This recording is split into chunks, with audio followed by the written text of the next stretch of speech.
যদি মানি নলয় যদি আসাম গভৰ্নমেন্টে এইটো বিলটো পাছ কৰে তেতিয়াহ'লে আমাৰ জীৱনটো দি পেলাইও আমি ৰাষ্ট্ৰগীতাৰ সংগঠন ৰাষ্ট্ৰগীতাৰ আমি যাব কাৰণে বাধ্য হ'ম।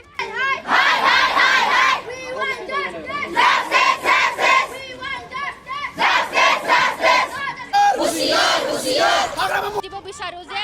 আসাম গভৰ্নমেন্টে যিটো বিল পাছ কৰিছে এইটো আমি কেতিয়াও মানি ল'ব নোৱাৰো আৰু যদি মানি লোৱা তেতিয়াহ'লে আমি এইটো কলেজ কেডৰ আমি এতিয়া আন্দোলন কৰিছোঁ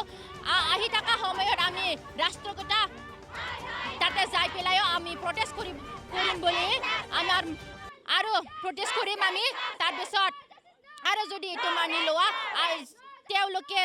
তেওঁলোকে এছ টি ডিমাণ্ড কৰাটো যদি একচেপ্ট কৰে তেতিয়াহ'লে এইটো আমি কেতিয়াও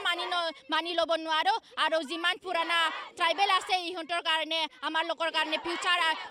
ইয়াং জেনেৰেশ্যন আৰু ফিউচাৰ জেনেৰেশ্যনৰ কাৰণে বহুত প্ৰব্লেম হ'ব আৰু যেনেকুৱা ইউনিভাৰ্চিটিত এডমিশ্যন ল'বৰ কাৰণে একফালৰ পৰা ইউনিভাৰ্চিটিত এডমিশ্যন ল'বৰ কাৰণে আৰু চাকৰি বাকৰি এইটোৰ কাৰণে বহুত প্ৰব্লেম হ'ব এইটোৰ কাৰণে আমাৰ ৰাইটছ আছে আমাৰ ৰাইটছ আছে তাৰ কাৰণে আমি এইটো কলেজ গেটৰ আমি প্ৰটেষ্ট কৰিছোঁ আৰু যদি মানি নলয় যদি আসাম গভৰ্নমেন্টে এইটো বিলটো পাছ কৰে তেতিয়াহ'লে আমাৰ জীৱনটো দি পেলাইও আমি ৰাষ্ট্ৰগীতাৰ সংগঠন ৰাষ্ট্ৰগীতাৰ আমি